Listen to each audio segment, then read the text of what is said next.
call this meeting to order. Welcome to meeting number 150 of the House of Commons Standing Committee on Government Operations and Estimates. Of course, widely known by everyone far and wide as the mighty OGO. We've got three groups of witnesses with us today. Each will invite to do a 5-minute opening statement. We ask you to please just watch the clock so that we can spend as much time as possible with our questions. We'll start with First Nations Financial Authority. Please go ahead for 5 minutes. Miigwech, Ani, and good morning. Miigwech for the invitation to speak today. I would like to acknowledge the unceded lands and the territory of the Algonquin and Anishinaabeg people, whose lands we are gathered here today.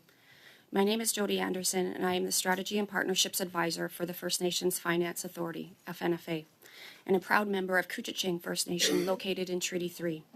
I am joined today by my colleagues Ernie Daniels, President and CEO of FNFA, and Todd Eberts, FNFA partner and advisor for Surety, who works with BFL Canada. FNFA is a nonprofit, Indigenous-owned and governed institution that operates under the optional piece of federal legislation, the First Nations Fiscal Management Act. Our mandate is to provide financing and investment options to First Nation governments operating under the Indian Act. To date, the FNFA has successfully issued 10 debentures, raising close to $3 billion in financing for infrastructure and economic development projects for First Nations, with 0 defaults. Our financing model is recognized by 3 investment-grade credit rating agencies, including S&P Global, Moody's Investor Service, and DBRS Morningstar. I am here to speak about the challenges and barriers faced by First Nation contractors and construction companies located on reserve and their inability to access surety and bonding. Put simply, the Indigenous procurement must be improved and reformed. Section 89 of the Indian Act prevents the leveraging of assets situated on reserve land as security. And without security, a contractor cannot execute an enforceable indemnity agreement, which is a necessary requirement to gain access to surety bonding, which the vast majority of construction, civil infrastructure, and similar contracts with Canada require. Without access to bonding, an Indigenous contractor's opportunities are severely limited. I appreciate that in your last meeting, Keith Kahn, ADM of Lands and Economic Development at ISK, acknowledged the importance of surety and bonding. We urgently need concrete action to move this forward. To date, there are limited methods for First Nation contractors to satisfy the indemnity agreement and access surety bonding support, all of which include either additional costs or additional risks. These unfair costs and risk burdens have severely stunted the economic growth opportunities for Indigenous businesses. Thus, the continuation of economic oppression remains enforced by the federal government.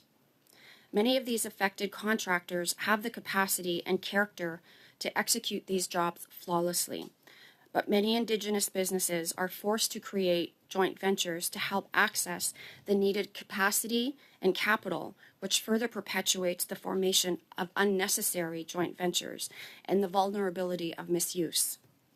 As long as Section 89 acts as a racist barrier to equitable access of capital, in this case to surety and bonding support, contractors that are subject to the Indian Act cannot freely pursue their economic development on equal footing compared to those that are not subject to the Indian Act. This is in direct conflict with the Articles of UNDRIP. The opportunity is clear. Removing inequitable and racist barriers will help improve the quality of life for many Indigenous businesses and people by providing greater access to project and procurement opportunities, allowing First Nation contractors to grow, build, and scale their businesses similar to our non-Indigenous counterparts. This also supports Canada to achieve its 5% procurement goal by including First Nation contractors more meaningfully in publicly funded construction projects and contribute to the infrastructure crisis that our nations are currently facing. Without changes, legitimate Indigenous companies are limited from accessing the government's Indigenous program. What is needed is a standalone bonding and surety fund to enable equitable access to bonding Indigenous contractors. We are currently working on a model to lead the development of an infrastructure-led fund. This fund would work to provide security and a backstop for Indigenous contractors. And when the infrastructure project is completed, this security would be released and then returned to the fund to be used by another contractor. We are requesting support from the federal government to establish a standalone fund to unlock this economic potential. First Nation contractors and businesses are often the backbone of our communities and have a lot to offer and are key to the success of these commitments. The FNFA stands ready with the trust of First Nation communities and our members and a track record of success to seek the viable solutions. Miigwech for your time, and I look forward to your questions. Thank you very much. We will now go to the First Nations Financial Management Board. Mr. Kalla, please go ahead, sir. Thank you, and thank you for the opportunity to appear before you today. I think the first thing I want to say is that it's in everyone's interest to get the Indigenous procurement policies and practices correct. It's the best way to get results for us is for First Nations themselves to be in a position of providing the design and supports for the procurement program. And you're going to hear from everyone today about that. You've just heard from Jody. I think you have to start by recognizing also that First Nations themselves were legislated out of the Canadian economy for much of Canada's history. We were denied the ability to leave reserves, get bank loans, get an education, hire a lawyer. Entering commercial contracts were near impossible. Most of my career as a member of the Squamish Nation has been designed in getting First Nations back into the economy. And the procurement policy is a great vehicle to support economic reconciliation. And while there may have been challenges with Canada's procurement policy over the last number of years, which we don't need to go into, let's not throw the baby out with the bathwater here. Let's get to the point where we support First Nations participation in development and design of the policies that we need to support Indigenous participation in the procurement policy. I want to give you an example of what procurement policy can do for a First Nation. I'm a member of the board of Trans Mountain Pipeline, the expansion project. 24% of the contracts on the expansion project were provided to Indigenous businesses and partnerships that totaled nearly $6 billion since 2016. As the expansion moved along, TMX identified specific businesses opportunities along each section of the expansion project and communicated these to Indigenous communities and identified the potential partners through our vendor system. Indigenous businesses need to have a line of sight to the opportunity, and they need the opportunity to scale up to respond to the opportunities that are before them. So at the end of the day, what it meant to one particular community was very extensive. The Alexis Nakota Sioux Nation provided services to the oil field, forestry, and security services across Western Canada. And it had a significant impact in that community. It was the largest source of independent income for the Alexis and the largest employer of Alexis members. I think that that's important to understand, is that these are significant opportunities for First Nation communities as they move forward and looking towards economic reconciliation.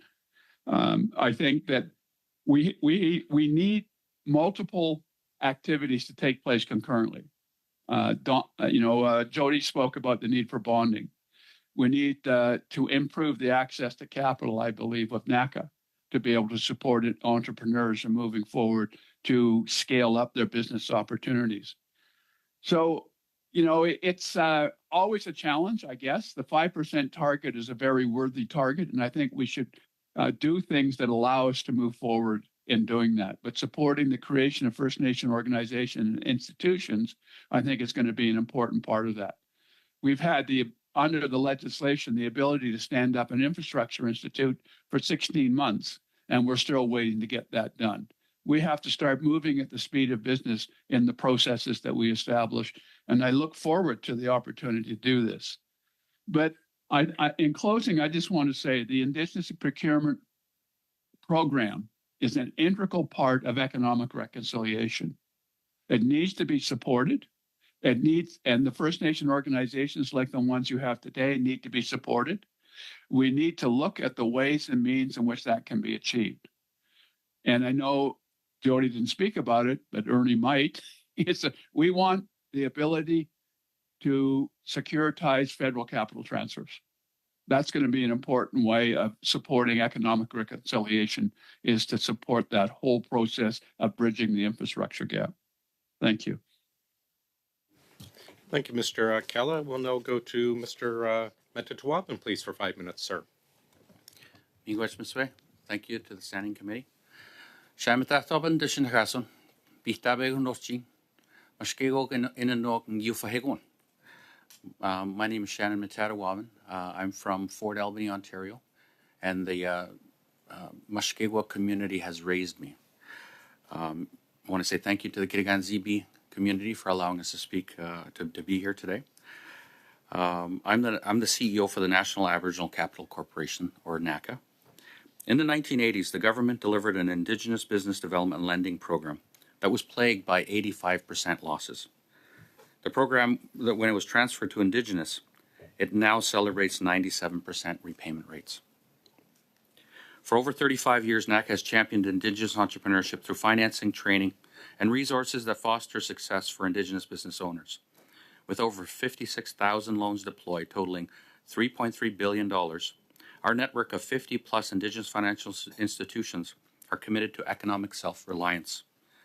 A growing challenge for Canada is the prevalence of Indigenous identity fraud, particularly the federal procurement. Fraud diverts possible contracts and resources meant for Indigenous entrepreneurs, despite hearing in previous OGGO sessions that this is just a few bad actors. I can assure you that it is not. I feel the fraud is siphoning billions away from First Nation businesses that represent less than 1% of the $22 billion the government spends on goods and services each year. The numbers are stark, and so is the impact. Fraudulent claims and procurement drain opportunities and hinder First Nation community growth, job creation, and economic stability. In response, NACA and 4 other national Indigenous organizations have formed the First Nation Procurement Organization, or FNPO, as a solution. FNPO is supported by the Assembly of First Nation through resolution, and it centralizes First Nation business certification through a trusted Indigenous-led process. It's also modeled by the Supply Nation that Australia has had for more than 15 years and is seeing $4.6 billion in Indigenous opportunities. This approach respects Indigenous control over business data and ensures that procurement contracts go to verified Indigenous-owned businesses. Through initiatives like a national directory for certified businesses and training programs, the FNPO closes gaps in accessibility, allowing First Nation businesses to overcome systemic barriers and strengthen community economies. The FNPO is accountable to both federal government and rights holders in Indigenous communities, is governed by a First Nation board and advised by First Nation leaders, and will conduct annual reviews on large-scale procurement projects over $5 million to prevent misrepresentation and assess economic impact. We are also addressing the systemic biases Indigenous entrepreneurs face. Legal barriers like Section 89 that Jody talked about of the Indian Act make it harder for First Nation business to access and compete for government contracts. FNPO training resources build capacity, improve competitiveness, and help First Nation businesses navigate obstacles effectively. In closing, Indigenous procurement is not just a business opportunity, it's a step towards sovereignty and reconciliation. This comprehensive Indigenous solution offers a critical step forward in reducing fraud, increasing equitable access, and providing economic opportunities to Indigenous business. Thank you for your time and consideration. I will now like to introduce you to Dawn Madabi-Leach, Chair of the National Indigenous Economic Development Board, to present for the remainder of my time. Miigwech. Thanks, Ms. Leach. Sorry, Ms. Leach, you have about a minute, please. Oh, my goodness. I'm speaking to you today as the manager of the Wabatek Business Development Corporation, which is one of the 50-plus Indigenous financial institutions that in Canada that invest in Indigenous businesses. Over the past 38 years, Wabatek has invested more than $150 million in Indigenous businesses, achieving a business success rate of 97%. From the beginning, our applicants have had to provide proof of indigeneity. This ensures that the financing we provide goes directly to verified Indigenous businesses.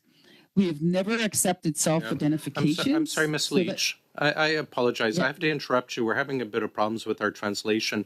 Can I get you to move the mic about half an inch lower away from your mouth? Okay, good. All right. We'll just see if that's, if you don't mind saying a few words, we'll see if that's better for our interpreters. From the beginning, our applicants have had to provide proof of indigeneity. This ensures that the financing we provide goes directly to verified Indigenous businesses. We have never accepted self-identification so that we could ensure Sorry, that... I apologize. We're still having technical issues. Can you move it maybe another inch further away from your mouth? Yep.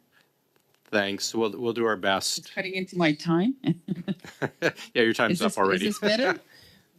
Let's see. Is this Hold better? on. If you don't mind saying a few words. From the beginning, our applicants have had to provide proof of indigeneity.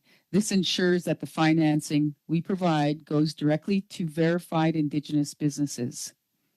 We have never accepted self-identification so that we could ensure that the integrity of the financing and programming that we deliver meets the needs of the intended purposes to benefit and support Indigenous people. Our Indigenous financial institutions support the establishment of the proposed First Nations Procurement Organization, also known as FNPO. FNPO will be 100% Indigenous-led, single window support for Indigenous businesses to help them become procurement ready, to market their availability to provide goods and services to all levels of government, corporate Canada, and institutions across the country. I apologize again, Ms. Leach. I feel really bad. Can you try moving it maybe about an inch up? Same distance away, but an inch up? A bit closer to your nose. Try again, Sorry. please. Okay. What we're hoping that FNPO will do is help our businesses become procurement ready, market their availability to provide goods and services to all levels of government, corporate Canada, and institutions across the country. We also propose that FNPO will monitor, track, and report on Indigenous procurement annually. But most important, FNPO will become a certification authority to verify indigeneity, addressing a pressing issue: Indigenous identity fraud in procurement. Ms. Leach, I apologize to interrupt you a third time. We're just not getting a clean feed for our interpreters, so we can't continue with your statement. I think maybe what we'll do is we'll go to our round of questions, and I'll see if our IT folks can get in contact with you so that we can get you properly connected so that we can have interpretation. So we're going to Thank you. Thanks. We'll have someone contact you. So we're going to go on to our first round, but we will have someone contact you offline here. We apologize. So we'll go to Mr. Genuis for 6 minutes, please. Thank you, Chair. Thank you very much to all of our witnesses for very thoughtful and substantive opening statements that I think will significantly advance our work. I want to thank you in particular for some of the different witnesses shining a light on this issue of Indigenous identity fraud. And as we've gotten into the issue of Indigenous procurement policies, what I've been hearing from different community leaders and businesses is that there is a broader category of problem of Indigenous identity fraud. And I wish the government would take this issue seriously, because what we hear back from the government on this often is that, well, Indigenous identity is complicated and there are disputes about it and there are different organizations who define it in different ways. And how can we really, as the federal government, resolve these issues? But the problem is, if you don't take identity fraud seriously, then you risk undermining all of the structures and supports that exist for Indigenous peoples. You end up with assimilation in the other direction, which is anybody and everybody can pretend to be Indigenous. And if you allow that reality to exist, then you've essentially got an assimilationist reality in terms of policies and programs where no distinction is being made. So I would hope and challenge the government to take up your comments on this and really take seriously the issue of Indigenous identity fraud, because it's impacting in a significant way the contracting and procurement world. But I think it's a broader issue than that. Minister Patty Hajdu was at the Indigenous Affairs Committee on Monday, And all opposition parties found her testimony very frustrating. She didn't answer basic questions. And in fact, this morning, the committee passed a motion to ask her to come back for 2 hours, essentially to try again at providing responses to serious questions that were asked. During my time with the minister, I asked her about issues around Indigenous identity fraud, in particular, some high-profile cases of businesses that were on the federal government's Indigenous business list and then were removed from that list. In particular, Dalian and Canadian Healthcare Agency, organizations that got over $100 million each in government contracts. I haven't seen the documentation about whether they are or aren't Indigenous, but what I know is that they were on the Indigenous business list, and then later they were off the Indigenous business list. And the minister would not provide an explanation as to why they were removed, what the process was around that. And if they were removed because they weren't Indigenous or hadn't been Indigenous or weren't Indigenous at the time they got those contracts, surely they should be expected to pay back the money that they got through representing themselves as being Indigenous. So I'd like to ask all of our witnesses if they can comment on how the federal government should deal with these kinds of instances of abuse. Should there be penalties? Should there be stronger penalties around misrepresentation of Indigenous identity or misrepresentation around joint ventures? What kinds of structures and penalties should there be to deter and to respond to these kinds of instances where a company is on the list benefiting from these types of programs and then is off the list and there's no explanation for why they were taken off the list? So I'll open it up to whoever wants to comment on this issue. Thank you for that question. I think that we need to deter this from happening. Indigenous people are also frustrated with the system. They're not seeing the opportunities. There's a big wall in front of the government, which means that we can't access government procurement. But on the other side of the wall, procurement is happening with actors that are not moving forward in the right way. There needs to be penalties for sure. That there needs to be, you need to be barred from the process. There's OSIC policies that deal with this, that includes up to and including barring for life access to this program. Criminal behavior to conduct fraud. So we have to take other steps and demonstrate to the world and to Canada that those actors that are engaging in this activity don't use this window and this program to access the federal government in a bad way. We need this opportunity for Indigenous people because right now, Indigenous people are taking their lives in their communities because they don't have opportunities in this world. Thank you. Yeah, thank you. And just to follow up on that very specifically, if you've got an instance where a company is on the Indigenous business list, they're benefiting from that program, then they're removed from the list, maybe because there was some misrepresentation involved, abuse of joint ventures. It seems pretty bizarre to me that after that misrepresentation, they would still be allowed to benefit from government contracts. If they're removed from the list because of misrepresentation, they shouldn't just be no longer on that list but still able to benefit from government contracts. So if there's been abuses, they should be barred from government contracts in general. And it seems that Indigenous identity fraud isn't being taken seriously by the government at the same level as we might hope they are taking other instances of fraud. Just in the time I have left, if you want to follow up on that point. I agree with you. They need to be held accountable. This is fraud. This is criminal behavior, and you should be barred from doing any business with the government going forward. Indigenous identity fraud won't happen if it's handed to an Indigenous community. Our network, 40 years we've been doing this. We've been assessing indigeneity, providing business loans, providing grants to 56,000 of them. So we know our community. We know the organizations that are bad actors. We can make good decisions. Thank you. Thank you very much. Mrs. Atwood, please go ahead for 6.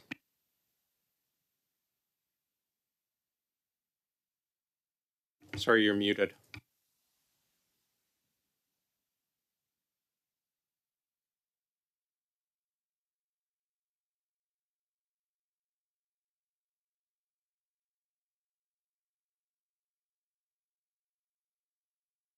Yeah, we still don't hear Hello? you. I've got your time frozen.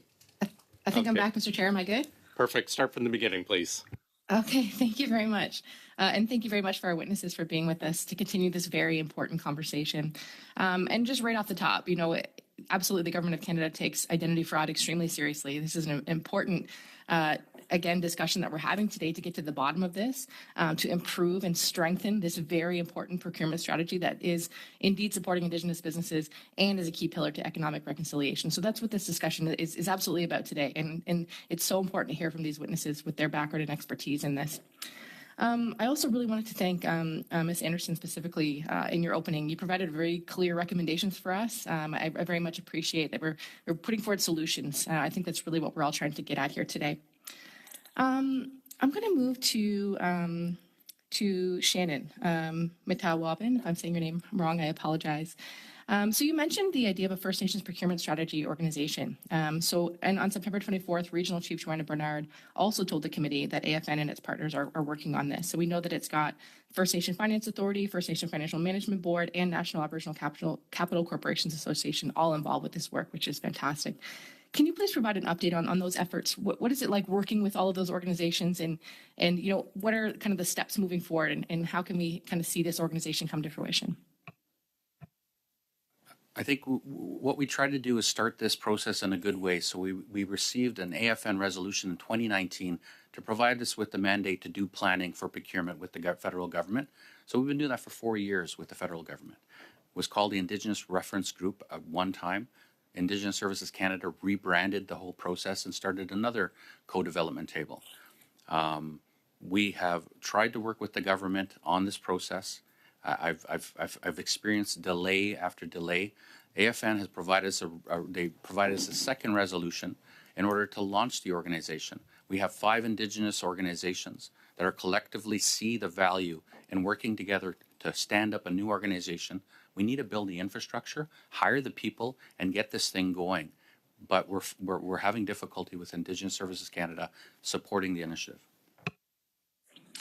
So I'm a Parliamentary Secretary to the Minister of Indigenous Services Canada. So how can we support you in this endeavour? I've sent a letter to Minister Hadjiu, so has the National Chief. I've sent a letter to the Prime Minister just to get recognition and respect the AFN resolution.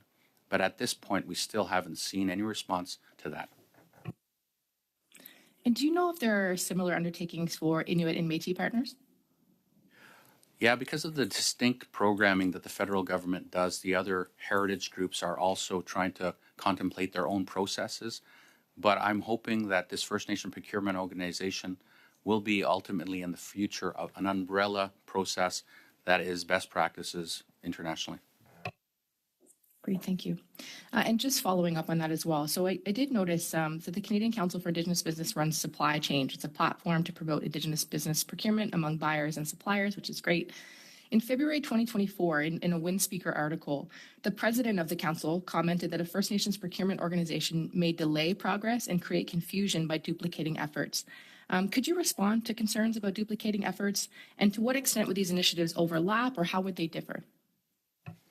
Well, in 2021, CCIB was part of the planning process. They removed themselves in 2023 because they said it competed with their process. But we are planning collectively to this Indigenous procurement organization.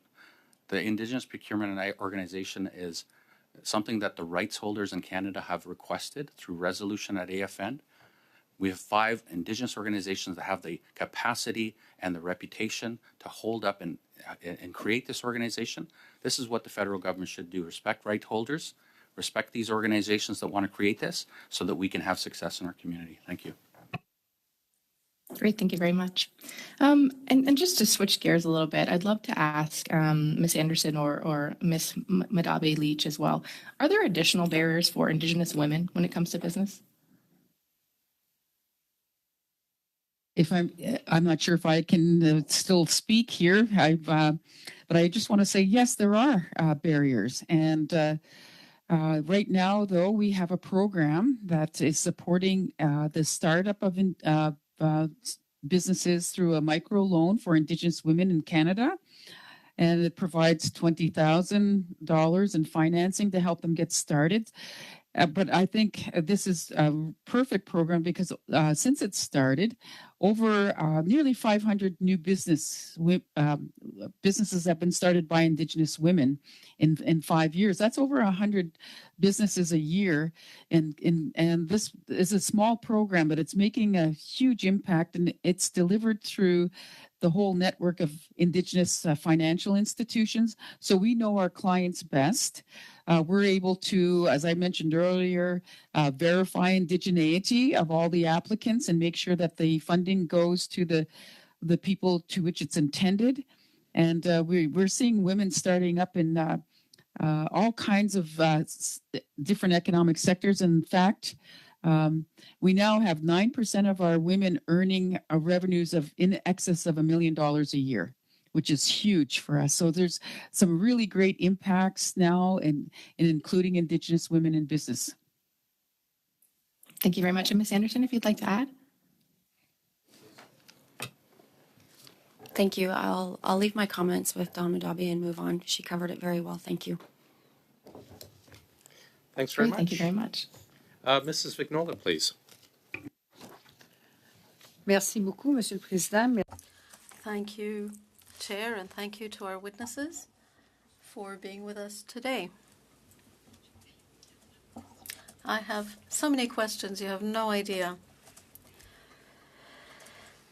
Some witnesses have talked about conditions imposed on the First Nations, which are not imposed to other business owners in Canada. Could you tell me about how those conditions differ and what the impact is, positive or negative, on Indigenous procurement? We'll begin with Mr. Metatawabin, then Ms. Anderson, please. I think the most obvious one is the Indian Act, which is a racist policy that's been implemented on our people that placed us away from the markets into tiny reserves all across this country. There's 634 First Nations all across this country, all at varying levels of capacity and poverty, all looking for an idea of prosperity for their people. Now, this procurement program gives them a little glimmer of hope of accessing some opportunity. But I used to work for Anglo American, and we had a De Beers diamond mine. Implementing impact benefit agreements for business opportunities takes time, takes thoughtfulness. You have to disentangle large contracts to make bite-sized opportunities for Indigenous communities. I think the government has a great opportunity to redefine how you do procurement to enable Indigenous entrepreneurs to enter into that door. That way you get to know them. You'll have lifetime procurers for the government.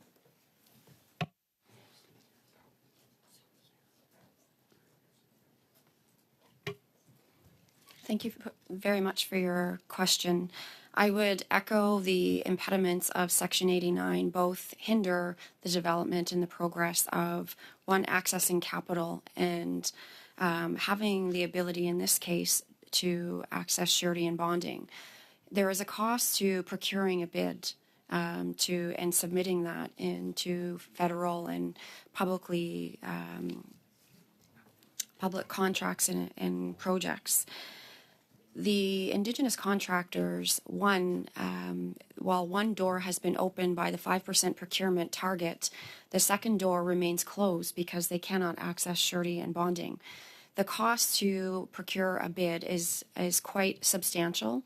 A lot of these Indigenous contractors will not spend upwards of $50,000, $60,000 to create a bid, only to be told no because they cannot access surety and bonding. So we're seeing that. The other piece of that is often our contractors are becoming subcontractors. They don't have the opportunity to become prime contractors. And the cost is the inability to scale and grow their businesses. The cost of securing capital in order to procure materials that are required for these large projects is severely stunted. So Section 89 becomes a huge impediment in terms of accessing capital to both secure materials for the bids and also to execute an enforceable indemnity agreement. Merci beaucoup. Thank you. A witness also talked about the status, the verification of Indigenous status. The process is not the same for a First Nation as it is for a Métis Nation.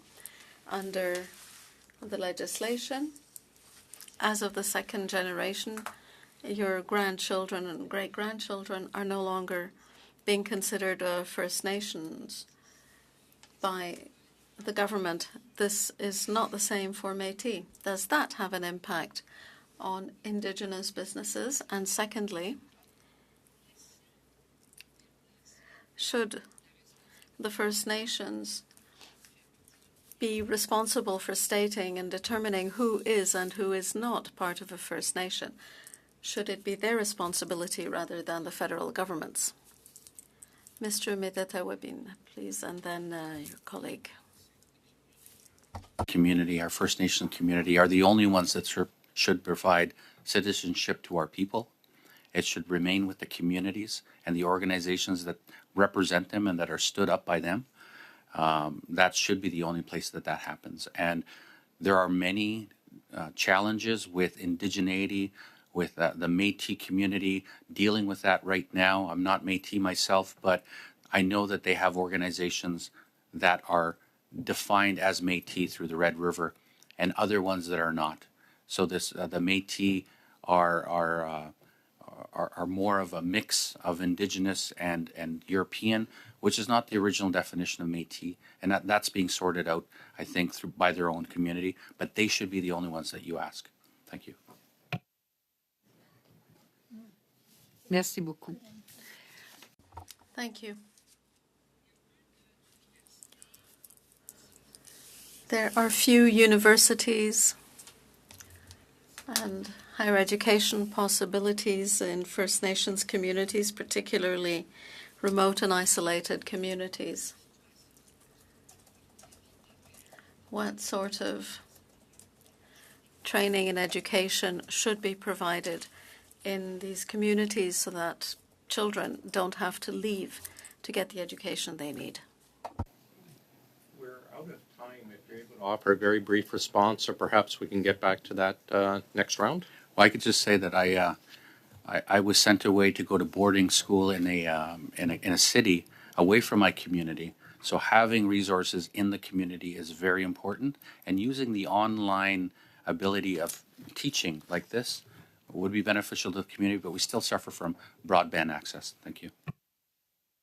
Thank you, Mrs. Vignola. Mr. Johns, it's a pleasure to welcome you back. Go ahead, sir. Good to be back. Thanks, everybody, and such an esteemed panel to be on today to join and hear from. And I feel so hopeful, actually. I know it's been difficult, some of the challenges and barriers, but hearing from you, I'm also extremely hopeful. And as I was telling Ms. Anderson earlier, that Carol Ann Hilton, who is, I think, one of the greatest leaders globally on Indigenous economic reconciliation, who runs the Indigenous Institute, Indigenomics Institute.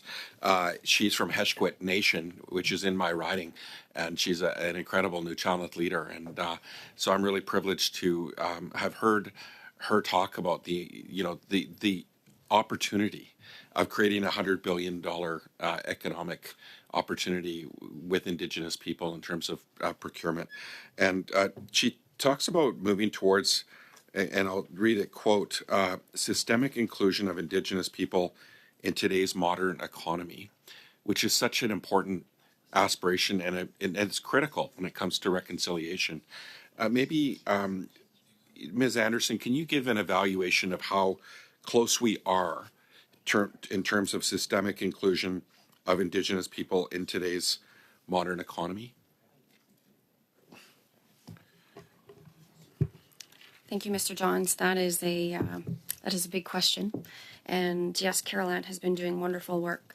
I think what we're seeing is systemic barriers that still exist under federal acts, as well as federal policies that need to be looked at and reformed with the co-development of our nations, and asking or including what our nations feel would be best and how best to proceed. We see a number of policies that still exclude the opportunity to participate in economic opportunities right across the board.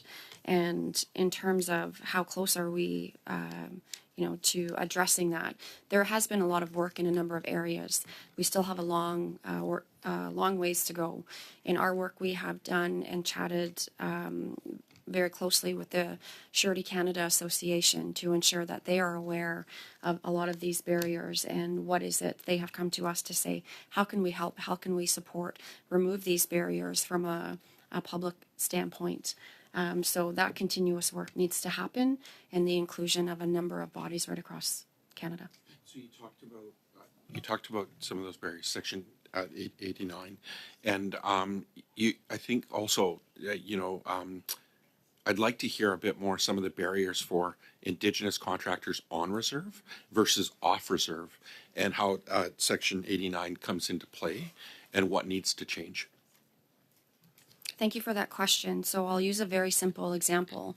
I, as a status Indian, if I was to own a company, a construction company on reserve, and there was a bidding opportunity, and you, Mr. Johns, as being part of our non-Indigenous allies, if we were to both say that we had $2 million in assets that we could potentially leverage, my assets could not be leveraged or utilized to secure any type of collateral or security simply because I'm located on reserve and deemed a status Indian.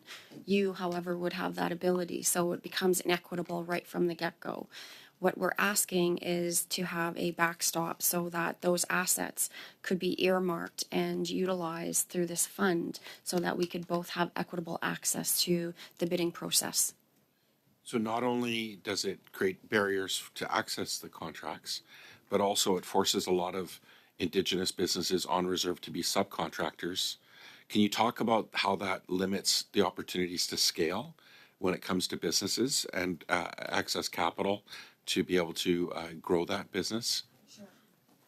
Yes, thank you for that question. I'm going to ask my colleague Todd Eberts to give an example of what we have seen in British Columbia. Thank you so much, Jody, and thank you everyone for the opportunity to be here today. It's a great question. We've seen companies in BC, specifically around the time of the flood washouts from the atmospheric river in November of 2021, that had access to bonding. These companies were qualified. They had the assets to use as security to gain bonding support. And when those washouts happened and the Ministry of Transportation had to call on these contractors to do that work, we saw companies go from revenues of $20 million a year to $20 million a month for the duration of that repair work. That opportunity simply doesn't exist to a contractor who can't achieve bonding support. And Section 89, as Jody mentioned, provides barriers to achieving that support. So these contractors that can't have bonding support because they are subject to that act are, as Shannon put it, relegated to bite-sized opportunities. So bite-sized opportunities that don't require bonding. In BC, as an example, on infrastructure projects, that's a contract value of $200,000 or less. So if we consider the inflation of labor and material costs over the last few years, that's a very small amount of work to break into a $200,000 contract. Can you just speak briefly about how, that again, you've got Indigenous people on the ground in a situation like that who know best how to respond, and how that colonial kind of system comes in again, bringing in outsiders to deal with it, in responding to a problem like that.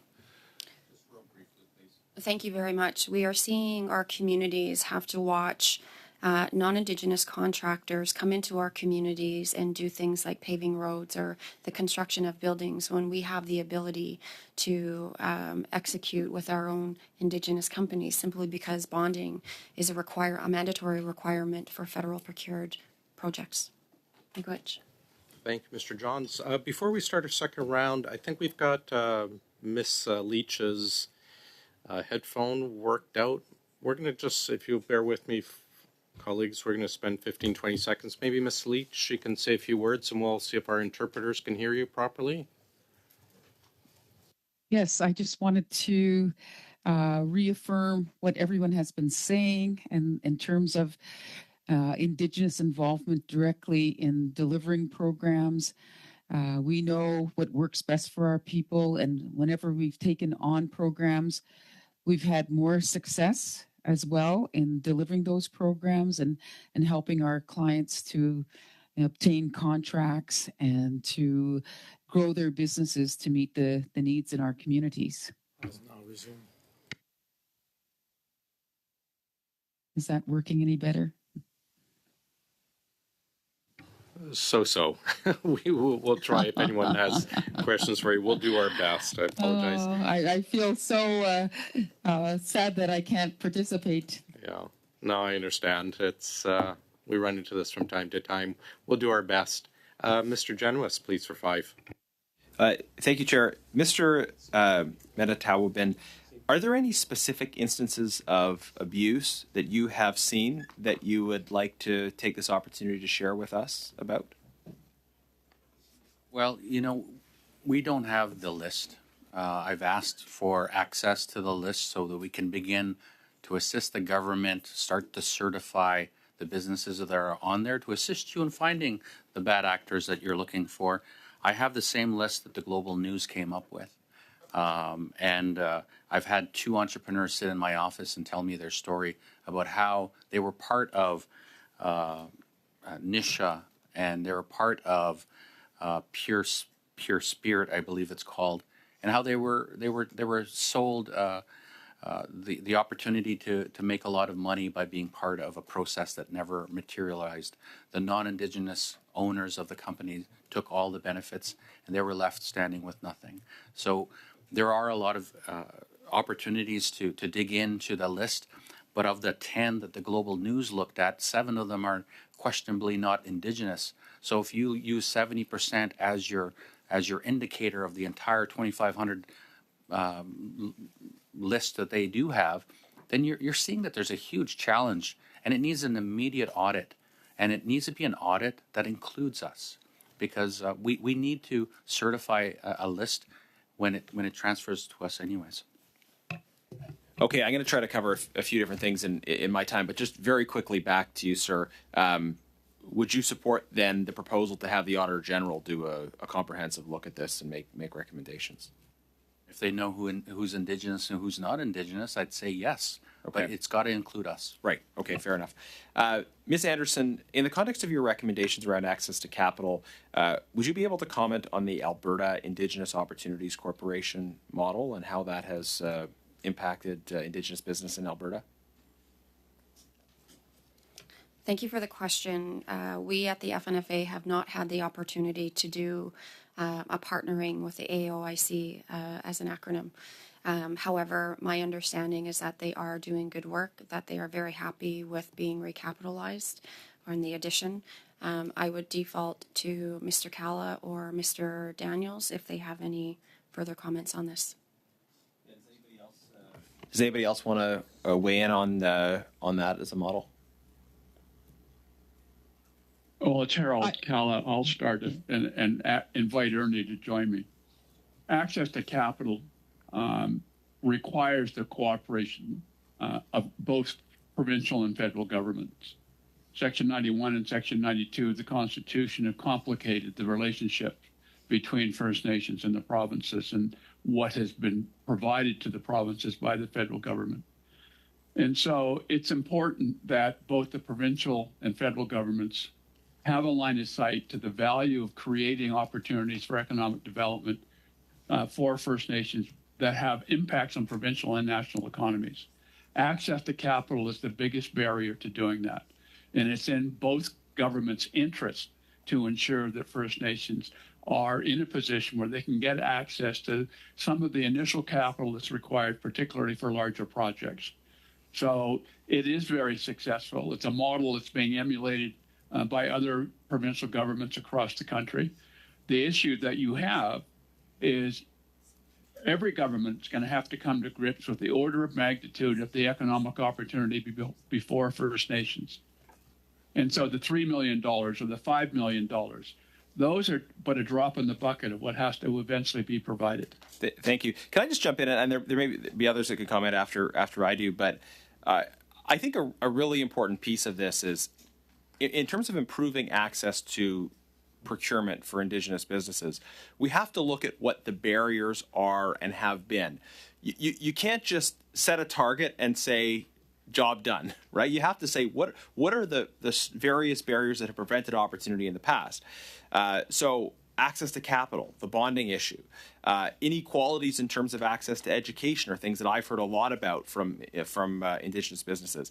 The other issue is just structural insider preference, and this is something we've looked at across the board here. Is on the one hand, you say we want more Indigenous businesses, but on the other hand, you have a system that says you have to have done a certain amount of business already with the federal government. So if you've been engaged with provincial governments, if you can do the work, but you don't have that same history. So how can we address these real substantial barriers that are getting in the way? It's not just about setting a target, it's about actually addressing the barriers that exist.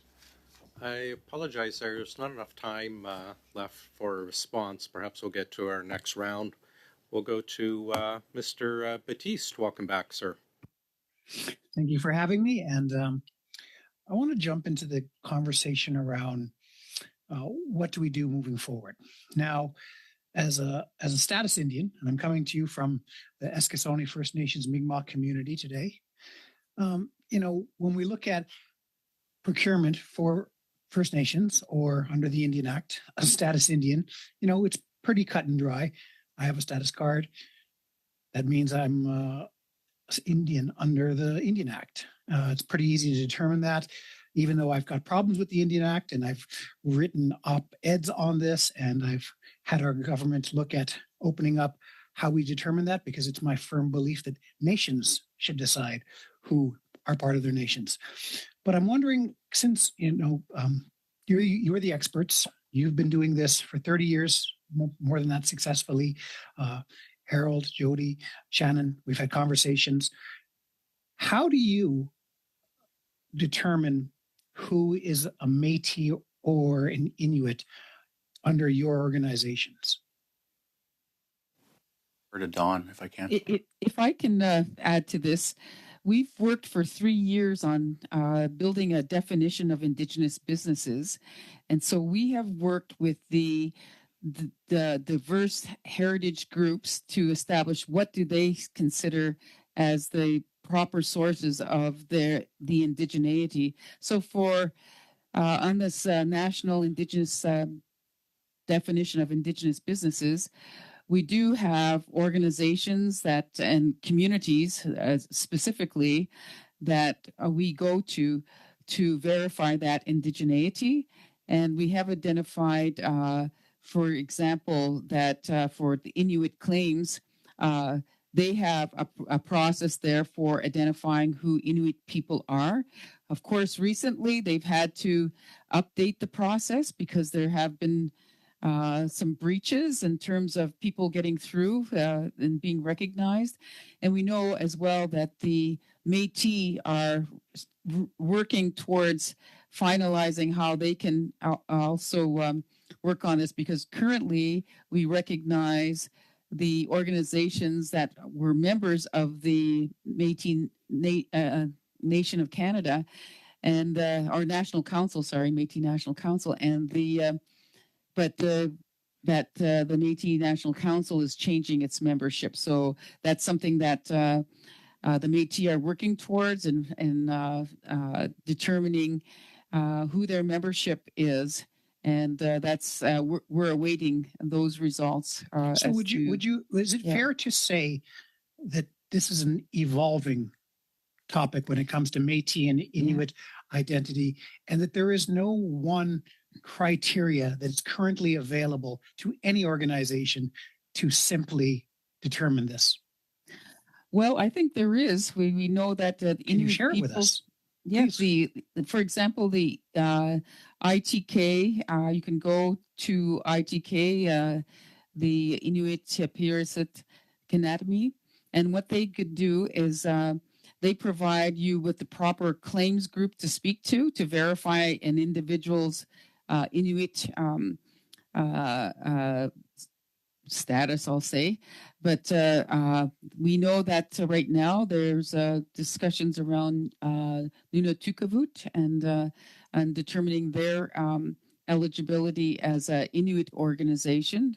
So Don, how about the Métis? Who do we go to for the Métis?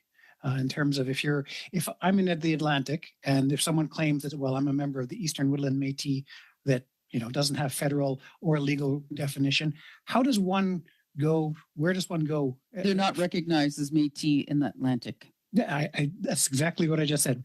But I'm wondering, is there a one definition that all of the different organizations use, from NACA to First Nations Financial Authority, to figure out a definition of Métis? Yes, currently we look at what's written in the Poly case about connection to community. There's criteria that in the court case that was passed, and the determination depends on the organizations. For example, we do set in the definition that we recognize those affiliates of the Métis National Council, such as the Métis Nation of Alberta.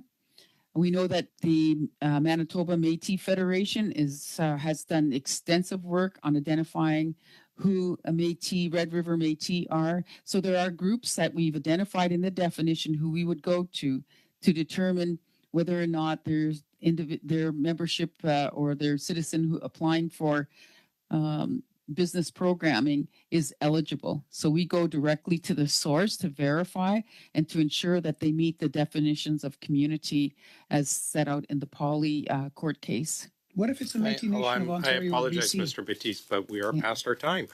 We'll go to Mrs. Vignola, please. Merci beaucoup, Monsieur. Thank you, Mr. Chairman. Ms. Henderson, Mr. Metadawabin, last week, officials told us that talks were underway with the First Nation, Métis, and Inuit about transferring responsibility for maintaining a directory of Indigenous businesses and to transfer those authorities to Indigenous communities and nations. Do you have those discussions? Are you having those discussions with Indigenous services? Have you had them over the past 3 months? I guess you can call it announcing and talking about possible options, but when somebody says they're into talks, they're talking about how it's going to happen, and that has not happened. I think that we should be a lot further down the road, considering we've been at this for 4 years, and we are offering the opportunity to transfer that to the First Nation Procurement Organization, but we're not resourced. We haven't started to get ready. We haven't hired a CEO. We have a board of directors that are mostly all sitting here that are ready to start this work, but we need Indigenous Services Canada to affirm their support for this process and stop talking about all the options that they're considering. It's very paternalistic when you have rights holders saying that this is what we want to do and we have a solution for you, and then the government sitting back and saying we're still thinking about it. Merci. Rapidement. Thank you. Quickly, creating a First Nations procurement organization, how is that being received by the federal government?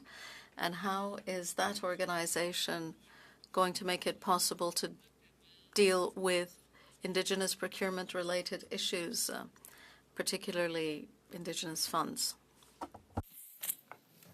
Well, we've been at this for a while. I said we sent letters to the minister. We've sent letters to the prime minister. We've been trying to work with the officials. We had a process for 4 years. It was called the Indigenous Reference Group, talking about there's 2 parallel processes. Fixing the things that are going on with government right now, called a short-term process, is what we were told. That's what the government was using to transform internally right now. But we are always talking about a long-term process to transfer responsibility to an organization like ours. So that those 2 things need to be working in parallel, but I've been ghosted for like a year. So we were talking last year, but they haven't engaged us for almost a year. They started a new process and rebranded the co-development table and calling it TIPS. So that just started. So they're starting all over again, is what I feel. Thanks very much. Mr. Johns, please. Mr. Wittatawabin, you talked about Australia, and maybe you could share some of the examples around the world where there's leadership when it comes to procurement and leadership around economic reconciliation and how it's driving economic reconciliation. I know the U.S., for example, my understanding is they've also had some great success. Yeah, our idea about First Nation Procurement Organization is an idea that is already existing in the ecosystem. We all met at the Organization for Economic Cooperation and Development, where we met with Supply Nation. They talked about their best practice of procurement. They've achieved $4.6 billion right now. We talked about the IFI, the Indigenous Financial Institution, as an international best practice in deploying capital to Indigenous entrepreneurs. So we're connected internationally. We just need to implement and stand up all these best practices, and that's what the FNPO is. Again, back to Caroline Hilton from Indigenomics, the institute that she's running. She's doing some work around Indigenous economic data and AI. Maybe, Ms. Anderson, I saw you nod. Do you want to speak about how important, having that Indigenous economic data, investing in AI when it comes to Indigenous businesses and procurement specifically, and where the government's at right now? Sure. Thank you for your question, Mr. Johns. When it comes to data, there's no shortage of how often our communities are data mined right across this country. And data sovereignty is a term that is extremely important to our nations in terms of owning and having a say in terms of how that data is used, particularly if I reference OCAP. As we move forward, it's very, very important that evidence-based and informed decisions are made through the use of accurate and updated data from our communities. We do feel that there is a existing gap that exists, and particularly as it relates to access to capital. I would urge the government to look at Indigenous-led solutions which have come forward in terms of owning and managing our own data. With the use of AI, it's going to be extremely important to be very cautious and understand how this will work with the benefit and to the benefit of our nations going forward, as opposed to against our nations. Thank you. Mrs. Block, please. Thank you, Chair, and welcome to all our witnesses here today. My first questions will be for you, Mr. Matatawaban. Earlier you mentioned the letters that you had sent to the Prime Minister, the Minister of Indigenous Services, and others to get recognition of the AFN resolution. Can you advise this committee how long ago you sent those letters? Well, me and Dawn actually ran into Minister Hadjiu at our Indigenous Prosperity Forum in May, and we told her about the Indigenous Prosperity, the First Nations Procurement Organization, and she liked the idea. She said we should accelerate this because it sounds like a great idea. And we offered Keith Kahn the opportunity to certify the Indigenous business list right then and there. After that, we sent a letter to Minister Hadjiu through the National Chief, and I think that went in August. And we sent the Prime Minister a letter, and he's responded and let us know that we should deal with the minister. So we're trying to access the right officials to ensure that this initiative is elevated to the level that it needs to be. Okay, so it has been almost 3 months since your conversations or your letter to Minister Hadjiu, and not really much of a response from the Prime Minister. It is my understanding that one of the purposes of the FNPO is to facilitate and coordinate advice to the Government of Canada in establishing a policy and legislative framework necessary to achieve the 5% Indigenous procurement target across the whole of government. But according to the report on the mandatory minimum 5% target, $1.6 billion, or 6.27% of all contracts, were awarded to Indigenous businesses. So on the face of it, it would appear that the government has already exceeded its target for 2024-25. In fact, just last week, the Deputy Minister of Indigenous Services said they had surpassed the 5% target. What is your response to that? I'll tell you the response I give to the officials when I was at the AFN Assembly in a dialogue session. I don't believe it. If we're not part of measuring the metrics and ensuring indigeneity of the people on that database and the contracts that are let, then you can't believe anything that is presented to you. Until I'm involved in something and our colleagues are involved in developing what we're measuring, who we're measuring, and using this Indigenous business definition that we created, then I'm not going to accept any target. Thank you. So we have heard many times here in this committee how difficult it is for companies, smaller companies, to get into government procurement. And now with this study, we've heard that it is particularly difficult for Indigenous companies because they need to be on a list to be considered Indigenous. Can you speak to the difficulties encountered by businesses you have worked with trying to get into government procurement, and how does it differ in the private sector?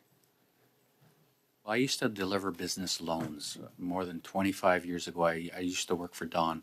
So we would provide business loans to Indigenous entrepreneurs. And when the government first announced procurement as an option back in late 90s, early 2000s, I directed all my entrepreneurs to go to that program. Not one of them saw any benefit because the procurement process is so stringent, and frontline managers that make procurement decisions, they won't take a chance on an Indigenous person, an Indigenous business. They go with who they know. So it's a very much inside kind of process. So our Indigenous entrepreneurs need to be provided with a wholesale change in the procurement process, disentangle the large contracts, create new subcontracting opportunities, and we're there to help make that happen. Thank you. So how does that differ in the private sector for Indigenous businesses? Well, in the private sector, it makes good business sense to work with the people around you. Now, if you're looking at Suncor, you're looking at Anglo American, you're looking at some of the major projects all across the country, and Harold knows about the Trans-Canada Pipeline, it makes good business sense to make sure that you're utilizing the people around you, making sure that they're part of the business opportunities. They don't need a target. They just need to know it makes good business sense, because that'll ensure the success of that project, because mitigating risk is the big thing that every corporation tries to think about, and by including Indigenous people, they're ahead of it. They know that it makes good business sense. Thank you. Thank you. Mr. Thank you. Sousa, please. Thank you, Chair. Thank you all for being here. I guess I'm going to go with two lines of questioning. I'm going to start with Mr. Daniels and then Mr. Matatawawan. I would like to capture the essence of this afterwards. And this is in regards to Section 91, 92, and 89, the issue of financing and the enablement to provide success for the Indigenous members within the community to benefit from access to capital.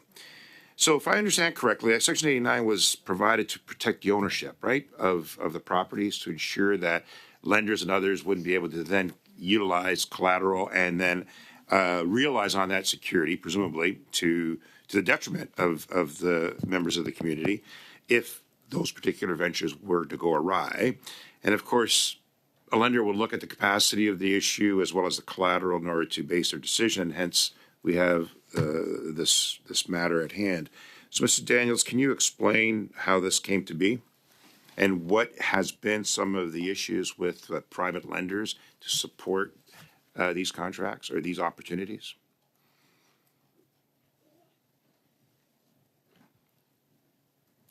Mr. Anderson, can you jump in? He's on? He's on mute. Sorry. I put myself on mute.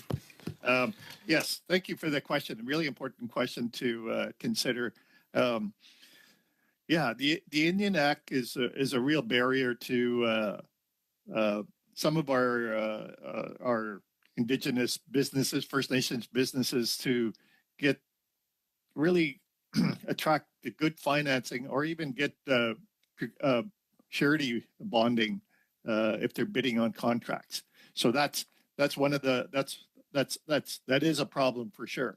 Now, under the First Nation Fiscal Management Act, that is a workaround the Indian Act. The Indian Act still exists. So what we've been able to accomplish, and Harold can add to this as well, is that we're securitizing revenue streams as opposed to assets that would allow us to do long-term financing at affordable costs. And so this is almost the same kind of solution that we're proposing for the surety bonding issue that we face right now. By forming and doing economies of scale, we can work together to utilizing a backstop, try to get more affordable types of bonding to our contractors. So by securitizing the income stream, which makes a lot of sense in this respect, you're acting as the equity player, right? Because you have to assess risk. And and the risk on the deal for a lender is like no risk or as less as possible to provide the traditional lending instrument. But then the securitization would then involve other members of the Indigenous community. Who are the investors in that case? Well, the investors are the capital markets. We go directly to the market. We're leveraging these revenue streams into the capital markets. We're getting private capital that we're actually bringing into the economy here. You got to understand this. Like we've actually issued pretty close to $3 billion in loan. The economic impact of that to Canada is almost $6 billion. So given that scenario, which is important, how is it that the bonding is becoming problematic when you have the backstop or the support of this other equity engagement? Well, we don't. That's the problem. We don't have the backstop. We need the backstop that would allow us to access a cheaper cost of bonding. And so, if I can, under the First Nation Fiscal Management Act, the work that we've been able to do is that with credit ratings that we have and the quality of the revenue sources, like a procurement contract would be a government source of revenue, which is really high in terms of risk assessment. It allows us to get a lower cost of financing. A lower cost of financing then means more net income or more net revenue to a nation to do other things. Yeah, I understand. So the dilemma, what I'm still struggling with, is the ability to get the bond, given the fact that now you've got an equity position somewhat better with the securitization. You don't have the backstop because then that really hinders the community. You don't want the community to give up its asset if something goes the other way. So the lender and the institutions that you're going to provide for the bond is going to look for that alternative. And so what is the solution then? The solution is there's a few things. Sorry, somebody was talking there. Either you or Jody can answer by means. Okay. Sorry, go ahead, Jody. Thank you, Mr. Daniels. In this particular case, this for differentiating, the First Nations Finance Authority lends directly to First Nation governments as an entire nation. In this particular case of surety and bonding, it impacts individuals like you and I. So what is required is a stand-up fund that is directly related so that assets earmarked. So I gave the example earlier to Mr. Johns. If I have $2 million worth of assets, that cannot be securitized or used as security by the underwriters and the bonding facilities that require that in order to execute an indemnity agreement. So very similar to how you and I would buy a home or another asset, we have to show that we have the ability to pay that back. So this is what this fund would do, is act as a backstop, in which case the contractor could then access bonding. Once that project is executed and completed, that earmarked $2 million from the fund would then be released and recycled back into a fund where other Indigenous contractors could in fact utilize that. So what's holding you up? We're way past our Oh, time. I'm sorry. I'll Couple follow minutes up. past our time. Thank Thanks. Mr. Kella, your hand is up. Oh, no, it's down again. Never mind. No, if I can. Actually, what the problem here is Mr. Kalla, I'm Section sorry, we don't 89. have. You gotta get it out I'm of the sorry, perhaps we can get back to next round for that. We're past our time for Mr. Sousa. Mr. Genuis, please. Thank you, Chair. Sorry to run out of time at the end of my last round. I want to come back to the issue I was raising at that point, which is that we've got a government that's saying, on the one hand, "Hey, here's a target, and that's our job done." The problem is that on the one hand, we see that there are people that are accessing that target who shouldn't be. We've heard testimony from the AFN about a majority of those companies accessing those set-asides being shell companies, and we've heard testimony today about systematic Indigenous identity fraud. On the other hand, we have Indigenous businesses that are not able to access these opportunities because of other barriers. We've talked about some of those barriers already. I want to highlight in particular the issue of insider preference, structural insider preference in our procurement system that's been highlighted many times by different witnesses, and in particular the Procurement Ombudsman has done great work on this. Things like requirements of having a history doing business with the federal government that don't make a lot of sense. If you're a business that has the capacity to do the work, has done the work for other levels of government, perhaps even, you might be prevented from accessing certain procurement opportunities because you have to already be in the club to get these opportunities.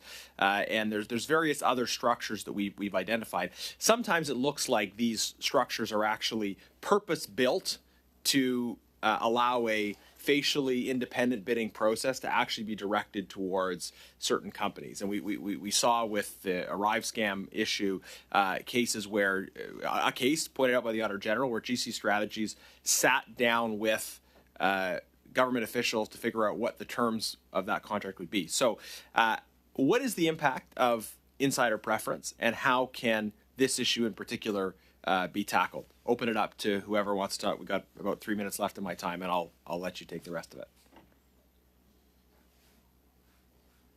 Can I share an example? Yeah.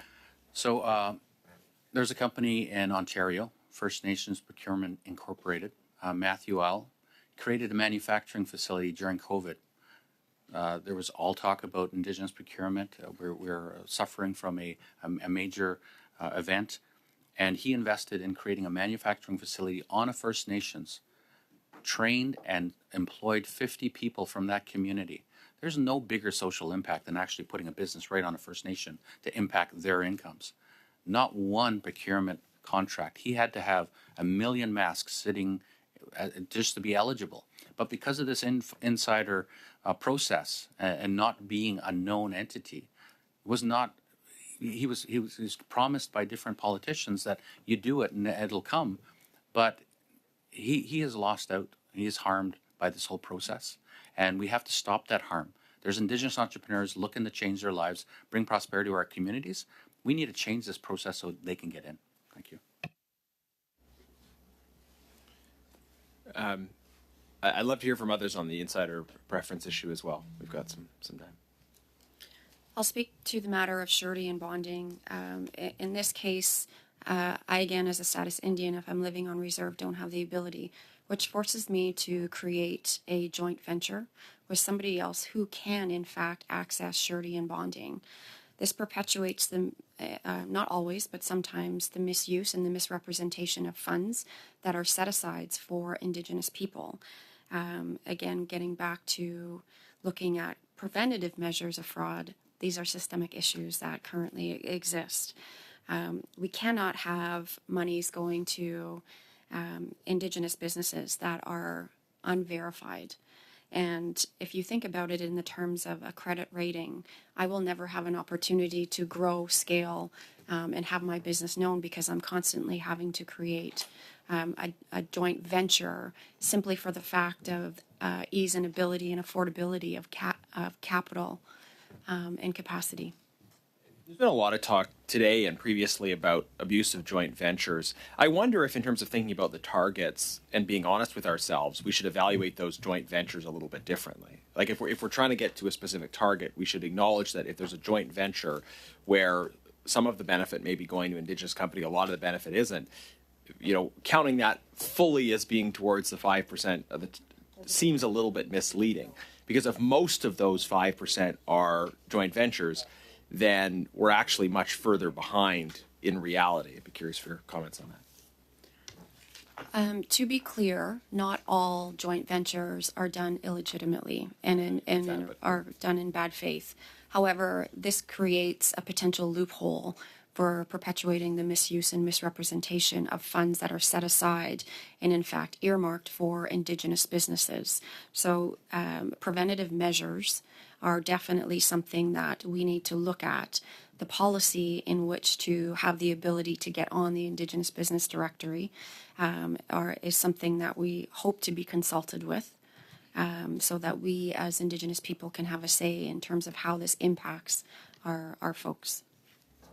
And if I may add, we do have in our Indigenous business definition that we've published how we assess joint ventures, whether or not they're legitimate or not. So we do have a process for that in our definition.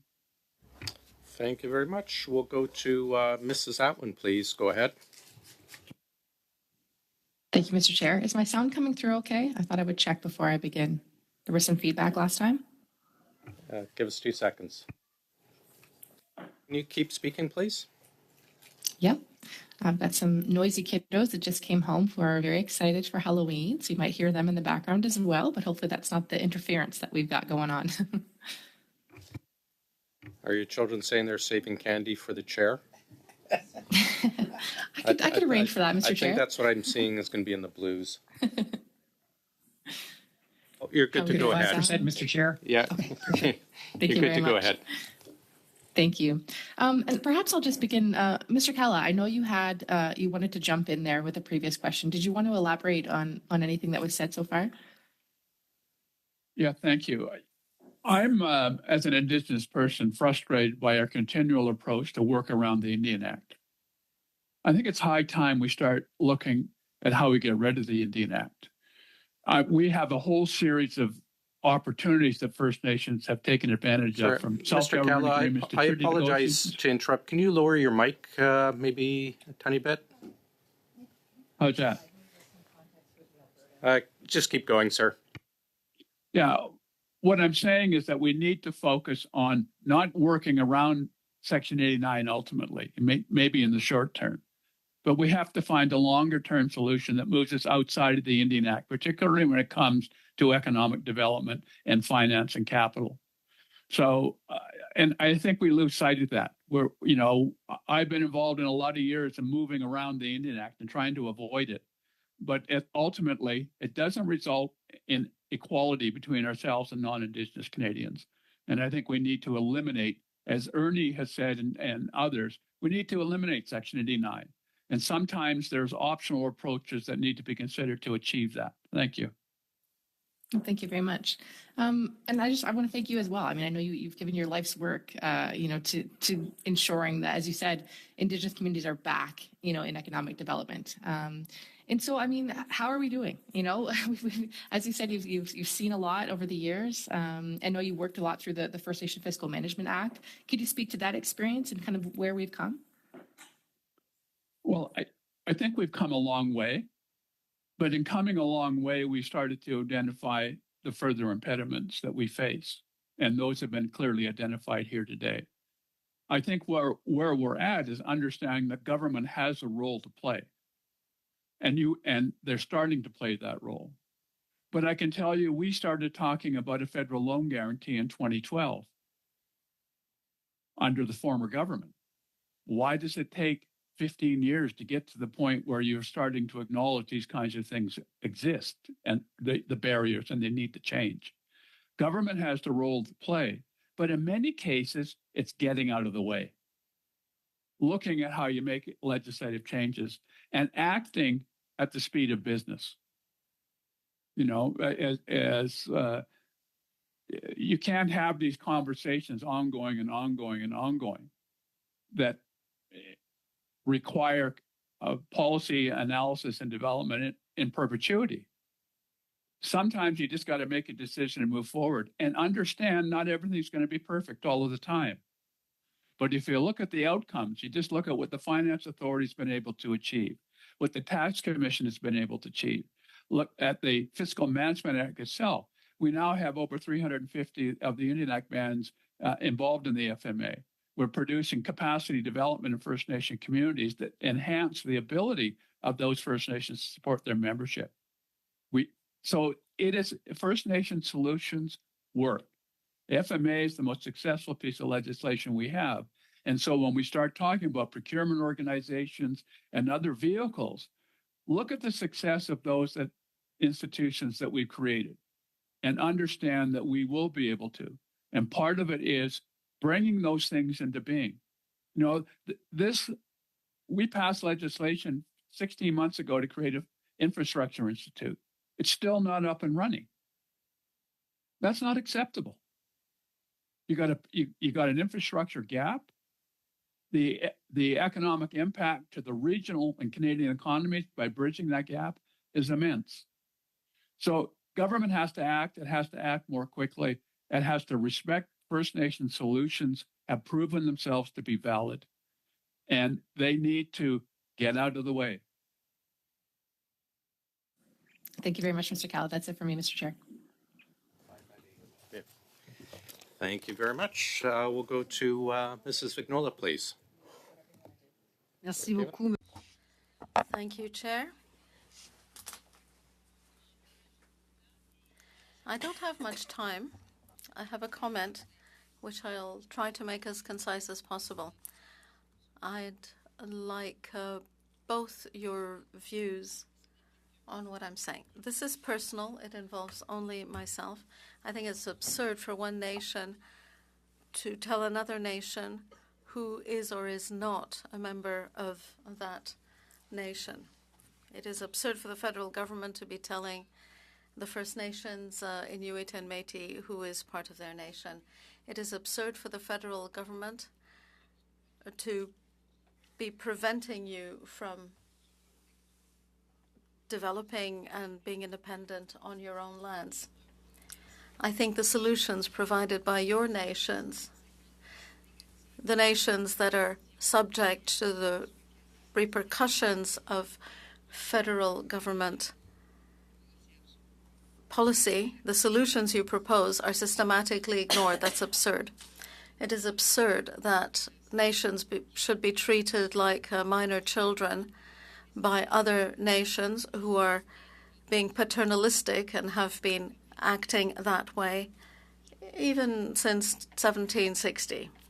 I would like your views on the subject and your views on how we can genuinely work towards meeting your needs and your self-determination. I just want to highlight, we have a plan for you. It's called the National Indigenous Economic Strategy. 22 communities, 22 organizations worked on this, mostly during COVID. We got together and we worked on this. So there's 107 calls to prosperity for Canada to look at. It covers people, land, infrastructure, and revenue. These are all important elements of future prosperity for Canada. They're equally important for Indigenous prosperity, and we have a plan there. Calls to prosperity that Canada can look at to begin planning with us, sitting down and talking about it. Harold's talking about institutional building. We're looking for gaps in our community where we can lead and develop things that our community needs for us. So it's UNDRIP, right? Indigenous for Indigenous. Thank you. Thank you for the question, Ms. Vignola. You're absolutely right. It is a colonial and very paternalistic approach that is currently being taken. And when our treaties were signed, this was not the understanding of our nations to move forward with limitations to economic participation when we already had an existing way of our economy and being and thriving in our economies. I think that consultation is extremely important in these cases. Shannon has talked about this 107 calls to action. The fiscal management and the FMA have what's called a roadmap. And together we have come together to form the Indigenous Economic Council, which takes into consideration the perspectives and the priorities of our nations right across Canada, including the rights holders, so that we can move forward on our own. Mr. Kalla alluded to the fact that the FMA is the most successful sectoral governance piece in Canadian history. And this has to do with the fact that it is truly Indigenous-led. And we have been able to use the tools that we have come up with to help our nations when they ask for help and assistance. We believe that this is the way. We believe that Indigenous-led institutions and the ability to determine our own fate is very important. And as nations, you're absolutely right. And I'll be clear, as a First Nations woman, it's not for me to decide who is Métis or Inuit. We also consult with our other Indigenous groups to ensure that how we are progressing is within the acceptable means that they deem as well. So collaboration, you are absolutely right, but also getting out of the way and allowing us to continue forward so that we can thrive once again. Wonderful. Mr. Johns, please. Thank you again, and really appreciate your powerful testimony today. As New Democrats, we've always been, focused on removing systemic biases, from the procurement process. I'd like to hear a bit more about that, and I think, also, we heard you talked about the government ghosting you, that you haven't had a response from ISK, and just how shameful that is, given the government's commitment. They say that Indigenous peoples are their top priority. Do you feel that is happening right now, in terms of the relationship, in terms of a nation-to-nation relationship? And maybe you could speak about how important it is for all departments to have a reconciliation lens, because I don't believe that it should just be ISK. I think CERNA has a role to play. This is rights and reconciliation. This is their commitment on UNDRIP, on free, prior, and informed consent, and self-determination. Do you believe that the government should have a cross-government approach in terms of supporting the 5% target as well, because it should be every department taking that approach? And because I'm just I'm flabbergasted and humiliated too that the government hasn't responded to your requests. So maybe you could speak a little bit about that. Well, it was 2017. I think we had a big gathering where we identified all the barriers, and one of them was that the government departments had more than 200 programs collectively through federal, provincial, and municipal that targeted Indigenous economic development, but nobody was aligned on a common strategy. The regional development agencies used to align on Indigenous strategy, but they're all in their own regions doing their own thing. I think that we're recreating the wheel way too much, and we have an opportunity to work with all these organizations that are here today. You have a strategy, a roadmap strategy from First Nation Financial Management Board, and a National Indigenous Economic Strategy. You have an Economic Council to work with. You have the tools necessary to align government departments to educate themselves. The NIS has a call to prosperity called an Indigenous Economic Reconciliation Action Plan. For corporate, for government, do your own mini IBA, impact benefit agreement, on your hiring, your awareness, your employment, and post those so that everybody sees them, so everybody knows how serious you are at making sure that Indigenous people are participating. Thank you. Add to that, I mean, we're talking a lot of money when it comes to government procurement, $20 billion a year. The government had an auto theft summit. I'm not saying that auto theft isn't an important issue, but this is clearly a much bigger opportunity and an issue as well, because of the failure of government to move at the pace that it needs to. Do you believe that all departments should be coming together and having a summit and moving rapidly to respond to your needs. Maybe Ms. Anderson. Sure. Thank you for your question, Mr. Johns. I do believe that there are some departments under this federal government that approach reconciliation much more efficiently and genuinely than others. And there are some great practices. I will make a mention to ADM Keith Kahn and his department in terms of asking what the priorities should be from the community and not coming in and telling and rolling out programs in terms or through the eyes or lens of the government. They are truly seeking feedback and doing the consultation and doing the hard work, no matter how hard that seems, to ensure that they have the understanding and the blessing of the rights holders that these programs will often impact. When I'm speaking to the regional offices and folks that have the decision-making authority, I often ask, who has been to my community of Couchiching First Nation? And more often than not, there are no hands that go up. My plea to them is, please understand, when you are making decisions in your position, you are impacting my family and my community without having known, and that is still a paternalistic approach and not necessarily given the blessing of our communities. So that consultation piece is absolutely critical to the success of reconciliation in this country. You heard a lot today about Sorry, the just concerns. a quick one, Mr. Johns, please.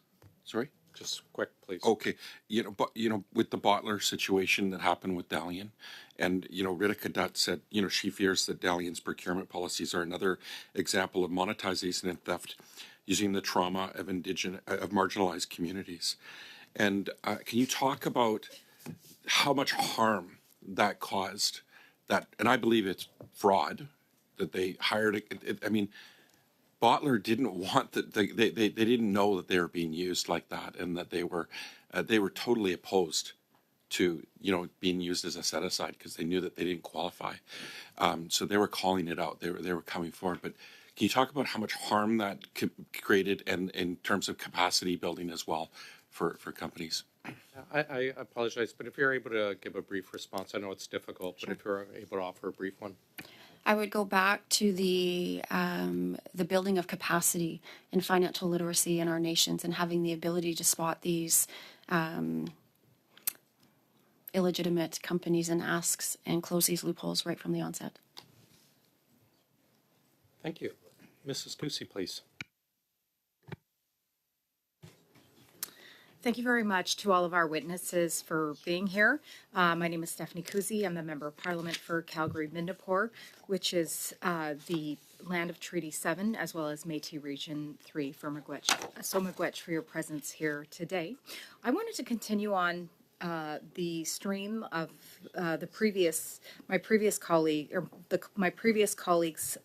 my colleague's previous questions, sort of around procurement outside the halls of power. We see often that a lot of the chosen procurement vendors are from the National Capital Region. And as a member of Parliament who comes from the West, I would definitely like to see procurement from all communities across Canada, and in particular for myself, the West, and with that I would add the North. So in your opinions, please, Ms. Anderson and Mr.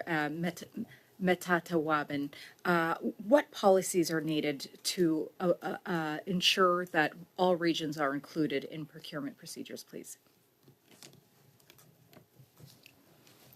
Thank you for that question, Ms. Kusi. I believe that this is very important, not just to say we need contractors from the NCR or the National Capital Region, but from right across Canada. And when we look at a geographic scope in terms of, thinking outside of our bubble here in Ottawa, that is welcomed and encouraged by all contractors to bid on. I know that there has been tremendous success with a lot of the communities or Indigenous businesses and companies in the province of Alberta, particularly as it relates to oil and gas, and have done quite well and have been able to thrive. But this is outside of the scope of federal procurement because oftentimes there's a much easier win and less red tape, if you will, than coming through federal procurement processes and checkboxes. So I would encourage that we certainly look outside of the NCR region. I'm not familiar with all of the clauses in the bonding or procurement policies, but I would hope that that is encouraged greatly. I would just add that we have an opportunity right now. The light is shining on federal procurement. You can lead by example because there's opportunities out there for Indigenous people in the provincial and the municipal and in corporate Canada. There's probably more procurement available in the corporate sector than even in the federal department. But we have to set the process right. The First Nation Procurement Organization is here to work with you to make sure that we have the right policies, processes, tools. We're advocating and we have the right targets and a way to report it out to Canadians. We have this ability. We just need to be worked with. Thank you. Thank you both. And Madame Anderson, you touched upon the oil sands. I'm very proud to come from Alberta, and I believe that natural resource companies in Alberta work with First Nations companies because they know that it's good business and they are driven by results. So again, in your opinions, please, Ms. Anderson and Mr. Metatawabin, what can we learn from private sector examples as those which are occurring in Alberta, please? So I used to work for De Beers, and so it was implementing an impact benefit agreement. And maybe it wasn't done the best, but we did recognize that you have to work with a community well in advance to build the capacity of that nation. Work with them on developing businesses that would meet the objectives of that business, and make sure that you're building the capacity of the people so that they can implement the business opportunities. And that's really what I think we can gain the best practices of those major projects on how they worked up communities in order for them to all have opportunities at that business and employ their people. There are great examples out there, and we can just put those to work. Thank you. Thank you very much for the question. And I too believe that this is an example of good business right across the country. I would like to see a point where the set aside is no longer needed and our businesses are being brought forward as primes because we do good business and are quite capable and we have the ability to show that we can execute these contracts flawlessly. Thank you both. Mr. Daniels and Mr. Kalla, I'm familiar that you have provided some advisement, some counsel to our leader, Pierre Poilievre, regarding economic reconciliation. And can you please share with the committee why you believe the natural resources, are so important and the natural resource sector is so important for economic reconciliation, please? Well, Ernie, if you don't mind, I'll go first. As you may or may not recall, I'm a member of the board of Trans Mountain Pipeline, and I look at the challenges that particular project faced with the private sector. One of the things that has to be improved in this country is getting to the final investment decision more quickly. The regulatory framework has to be completely revised. It has to be done with Indigenous inclusion. That's the first thing that has to happen. Or we're not going to have the opportunities that people think we're going to have. A lot of people look at mining and the natural resource sector as being a prime candidate, and it is. But it's going to need a regulatory process that reaches a conclusion much sooner than it currently does, or other countries are going to take advantage of the opportunities that we have in Canada. We're not the only place in the world with these resources. We need to ensure that Indigenous inclusion is a reality that the private sector embraces and includes in it, including access to capital and bringing those Indigenous communities in. One of the greatest transitions that can occur in this country is if our Indigenous people are included in all of these major corporations. We have to bridge a gap of being isolated for 300 years from the economy. And you can't move from where you were to operating in the international economy as it is today without some support. One of the greatest things that can happen is for the private sector to bring us in bring our students, bring our professionals into their businesses. Like, Shannon has described today. He's a classic example of what can happen in that situation. So that's very critical.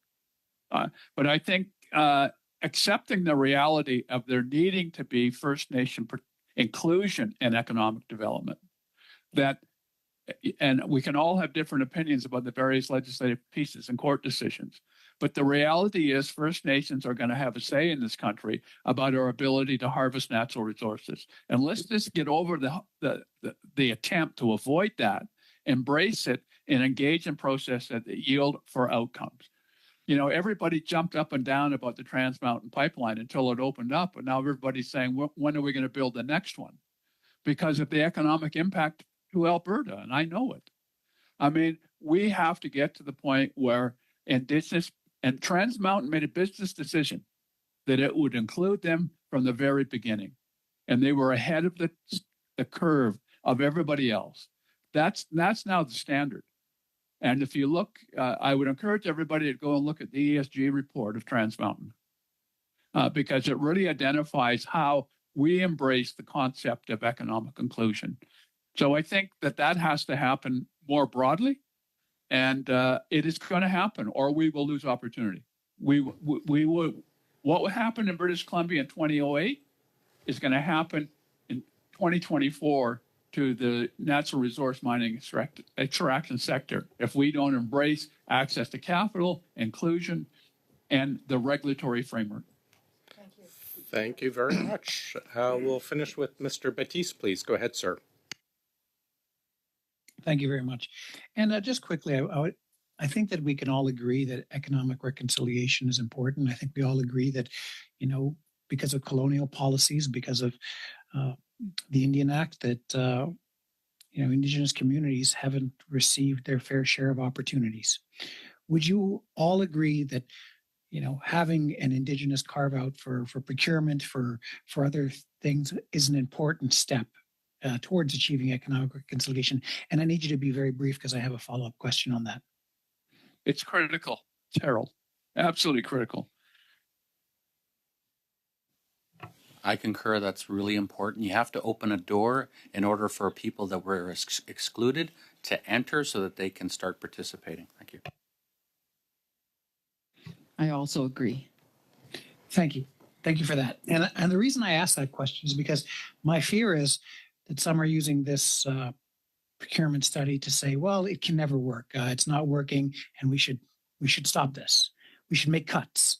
We should stop, helping Indigenous people, close the gaps on the reserve, addressing these harms, and creating pathways to prosperity.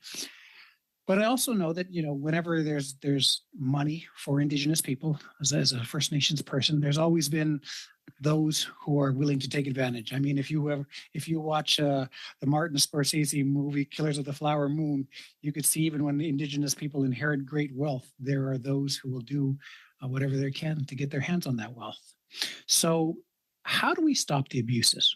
That's the question here, and I think it's pretty straightforward when it comes to First Nations. We have status Indians, but how do we stop those from fraudulently claiming Indigenous identity? Because we had mentioned the Pauli test, and the Pauli test has three important things, and that's first self-identification, which is pretty easy to say. I've always said I was Indigenous. There's also the ancestral connection. You could say, my grandmother or my great-grandmother was, Métis or Inuit. But the third part is very difficult under the Pauli test, community acceptance. How does the government verify when an individual say they passed this, they check a box and say, I've been accepted by this community? How does the government verify that with very specifically with Métis and Inuit? Can you guys give us a little bit of thoughts around that? Thank you, Mr. Batiste. Thank you for the question. The Prime Minister has stated over and over that Indigenous people are the most important relationship to the Government of Canada. And we often throw around this term of reconciliation, but I have to ask and challenge, what does that mean? There is no reconciliation without reconciliation, and that means putting action behind a lot of the words and promises that have been said to date. I think, in terms of the strength of the Indigenous communities, we have what's called the Moccasin Telegram.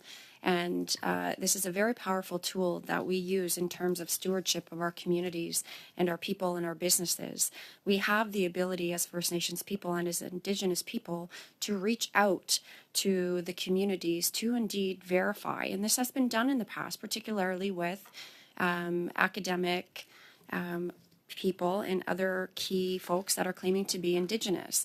When we have the ability to do our own investigation and looking into this, we often find the truth. And I think that belongs, again, with the Indigenous community and up to us, not the federal government, to do that. Ms. Anderson, I as a First Nations person know what you mean by the Moccasin Telegram. But if I was to put that in a recommendation, how would you describe that? It's the power of community and the ability to reach out to community very small. And in this, I guess the parallel would be it's a small world and our communities are very small. We have the ability and power to reach out to our rights holders right across this country to verify both indigeneity and the workmanship of our community. And do you think that should be led by a ministry, a committee, or by the First Nations, Indigenous nations themselves? Thank you, Jaime. My answer was that it's always should be Indigenous-led, and leading back to that, we see significant improvements when we are allowed to manage and develop our own institutions and our own policies. Would anyone else like to add anything on how we can ensure proper verification? I would just like to add that we have some great examples of organizations that have taken on the responsibilities provided to them by the Government of Canada, and we're vastly successful. And we need to do this. The First Nations Procurement Organization should be your mechanism to ensure that we verify business eligibility using our tools that we've started to create with business definitions and begin working with the government to make that happen. And so I don't believe I have a lot of time left, Mr. Chair, on this. And You can go for about another 2 minutes. Okay, well, Harold, did you or Ernie, did you want to add anything to this on verification and how our government can work using first Indigenous-led models to help the verification process? Well, I think the Government of Canada determines who's a Canadian citizen. First Nation government should be able to determine who their citizens are. And that should be the threshold, in my view. We're facing some severe challenges in our communities now because of Bill C-31, and memberships are declining. We have to be in a position where we start to address that issue of who is going to be a member of a First Nation, or we're going to achieve what has been sought, in my view, for a long time, and that's the elimination of the Indian, because we won't have any status Indians if we're not careful. So I think we have to be in a position in our community, we know who the nations are. And in the historical context, we would adopt people into our nation. In much the same way somebody who comes to Canada can become a citizen of Canada by virtue of their participation here. So I think who is Indigenous is something that can be left to First Nations themselves. And you've got organizations like we're contemplating here who can assist. What I will close by saying is what we need is reporting. And what's coming down the line to all governments is the notion of reporting on some of these things. And it would be something that you might be wise to look at, because we need to be in a position. The international investment community is looking for confirmation that Canada is doing what it said it was going to do. Implement UNDRIP, doing these things. And what we don't have is verifiable reporting. And I can tell you through some of the work that we're doing around ESG with the International Sustainability Boards and CPA Canada, there's a level of reporting that's going to come within 2 years that even will surprise some people, but it'll be very positive because it will allow for there to be a direct line of sight to some of the indicators that are supposed to be present in, for instance, economic reconciliation for First Nations. Oh, sorry. Go ahead. Yeah, may I just add that just we still briefly. have a racist policy in the Indian Act, which removes membership of First Nation people called Section 1 or 6.1 and 6.2 that defines who an Indigenous person is. And today they're still removing Indigenous people as being First Nation because of these racist sections that still exist. And I would agree with you both. And I invite you to read my op-ed that I released on June 21st that said exactly that, an agreement, and saying that I'm really glad that the government has taken steps as of December to change that. Wonderful. Thank you very much, Mr. Batiste. We'll send you a bill for the advertising from the OGA Committee. Witnesses present and online, thank you sincerely. I think it's been a fantastic meeting. You've been wonderful, very informative witnesses, so thank you very much. If you have any documents you wish to share, or if you did not have time to answer any questions but wish to do so in writing, please send it to our clerk. They will be very welcome. To my committee colleagues, thank you today as well for fantastic questions. Very proud of the questions you put forward today, and again, sincerely appreciate the answers and their time that you spent with us today. With that, Chair, we... if I may. Thank Yep. you, Mr. Chair. I just wanted to thank you on behalf of our side for reallocating the time, allowing for those questions and allowing for the time for the witnesses to not only complete the thoughts, but actually come up with clear recommendations. So on our behalf, thank you very much. I think that's on behalf of all of us. So thank you very much. And with that, we are adjourned. That was...